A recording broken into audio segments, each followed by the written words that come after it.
நடிச்ச படங்கள் அவ்வளோ அற்புதமா இருக்கும். 5 நிமிஷம் வந்தாலும் சரி, 50 நிமிஷம் வந்தாலும் சரி, காமெடிக்கு பஞ்சம் இல்லை அப்படின்னு சொல்லலாம். ஸ்மார்ட்டா இருக்கீங்க சார், பயங்கரமான கவுண்டர்ஸ் கொடுக்குறீங்க. அதெல்லாம் எப்படின்னு தெரியல. அதை தாண்டி நான் எழுதி வச்ச இன்ட்ரோலாம் வந்து அழிச்சிட்டேன். ஏன்னா இங்க சொன்னாங்க பாருங்க எக்ஸ்க்ளூசிவ் இன்ஃபர்மேஷன். நிறைய பேருக்கு தெய்வமா திகழ்ந்துட்டு இருக்க யோகி பாபு அவர்களை ஒரு சில வார்த்தைகள் பேசுமாறு கேட்டுக்கொள்கிறேன்.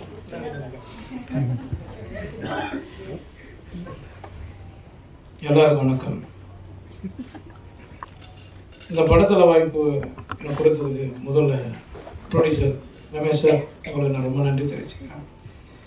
அப்புறம் master Pradeep sir, Jagan sir, Naren sir, எல்லாருக்குமே நான் நன்றி தெரிவிச்சுக்கிறேன். சுரேஷ் சங்கையா வந்து எனக்கு காக்காமட்டிலேருந்து பழக்கம், அசிஸ்டன்ட் டைரக்டர்லேருந்து அவங்க பழக்கம் எனக்கு.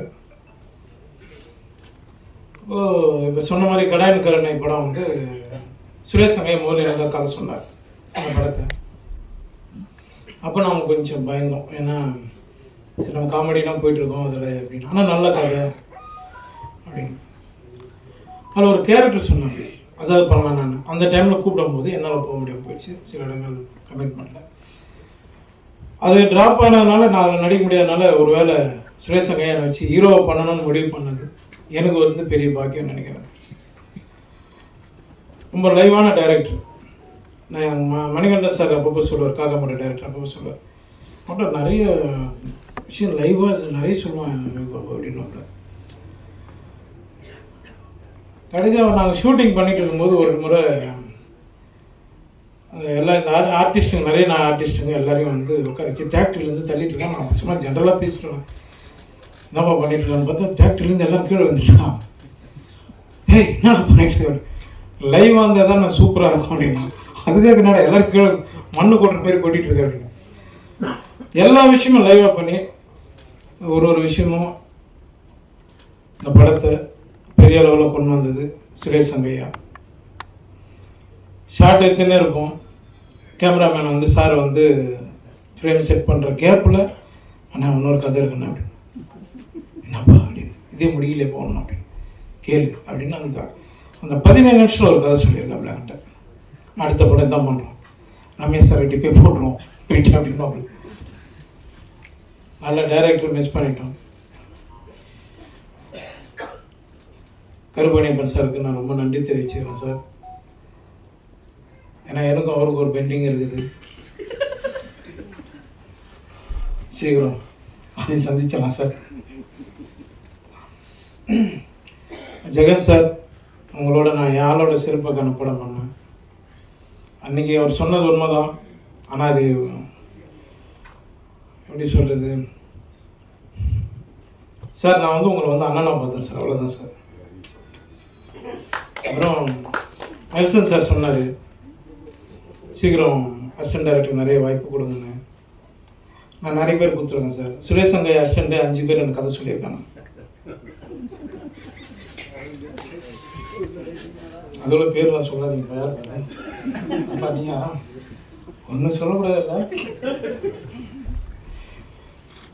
எல்லாருக்கும். ஏன்னா நானும் ஒரு அசிஸ்டன்ட் டைரக்டராக இருந்தால் வந்து ரொம்ப சார் லொல்லு சார் பார்த்து, அதனால் அந்த வழி எனக்கு தெரியும். இன்றைக்கி வர்றதுக்கு முன்னாடி ப்ராமிஸாக சொல்கிறேன், வர்றதுக்கு முன்னாடி 3 பேர்கிட்ட என் கார்டனில் கதை கேட்டுட்டு தான் வரேன். சார் சொன்ன மாதிரி பணம் முக்கியம் கிடையாது.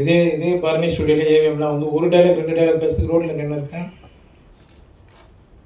பணம் முக்கியம் இல்லை சார், கரெக்ட் தான் சார். மேடை ஏறி சாமி இல்லைன்னு சொல்கிறத விட பணம் முக்கியம். ஆமாம், முக்கியம் இல்லைங்கிறது முக்கியம். அப்படி பார்த்தோன்னா நம்மளால இஎம்ஐ கட்டவே முடியாது சார், ஊறப்பட்ட பிரச்சனை இருக்குது. அத்தனை அசிஸ்டன்ட் டைரக்டர் போகிறாங்க, இன்னைக்கு யார் சார் எந்த ப்ரொடக்ஷனில் நீங்கள் வந்து அவங்களுக்கு ஒரு வாய்ப்பு கொடுக்குறீங்க, கரெக்ட் தானே? அதனால் அதை நான் வந்து முக்கியத்துவம் கொடுப்பேன் சார். எப்போவுமே எல்லா அசிஸ்டன்ட் டைரக்டருக்கும் எல்லாருக்குமே நான் கொடுப்பேன். இன்னொன்று ஒரு சின்ன ஆசை அதையும் பண்ணிகிட்ருக்கேன், எப்படியும் அதையும் எழுதிடுங்க நம்ம நண்பர்கள்லாம். ஒரு சின்ன கதை பண்ணி ஒரு அசிஸ்டன்ட் டைரக்டர் ஒரு வாய்ப்பும் கொடுத்துருங்க சார், ஒரு ப்ரொடியூசர் பிடிச்சி.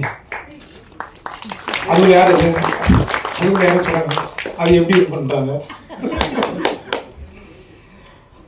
சுரேஷ் சங்கையா, நீ வந்து மறைந்தாலும் எங்களுக்குள்ளே இருந்துட்டு தான் இருக்கு. நான் அந்த பாப்பா வடிவத்தில் பார்த்தேன், பேச அந்த பாப்பா அழுதுட்டு இருக்கு. எனக்கு எதுவும் சுரேஷ் சங்கையா ஃபீல் பண்ணுற மாதிரியே இருந்தது.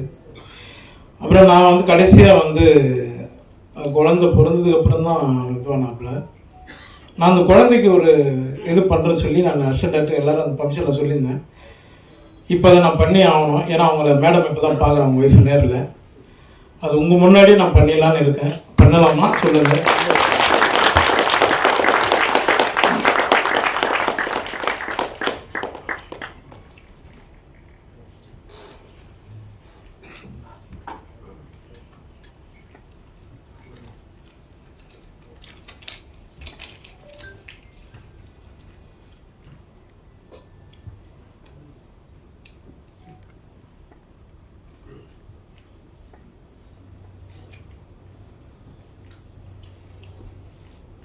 ஒரு செகண்ட், சாரி.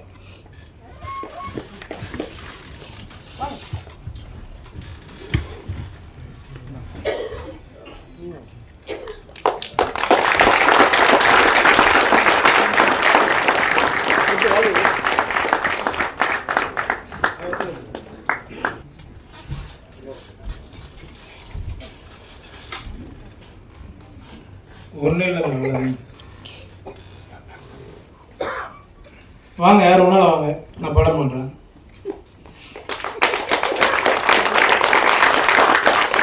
நான் ஒரு நம்பிக்கை வச்சுருக்கேன் சார். இன்னும் நான் மேடை ஏறி சாமின்னு சொல்கிறத விட மலை ஏறி சாமி கும்பிட்டுலாம் நான் வணங்குற முருகனை நம்பி இந்த படம் வெற்றி அடைய எல்லாரும் வேண்டும். Thank you so much sir. இப்போ தான் வந்து இன்னி வரைக்கும் இந்த உயரத்துக்கு உங்களை கொண்டு போயிருக்க எங்கள் எல்லாரையும் சந்தோஷப்படுத்துது அப்படின்னு நினைக்கிறேன்.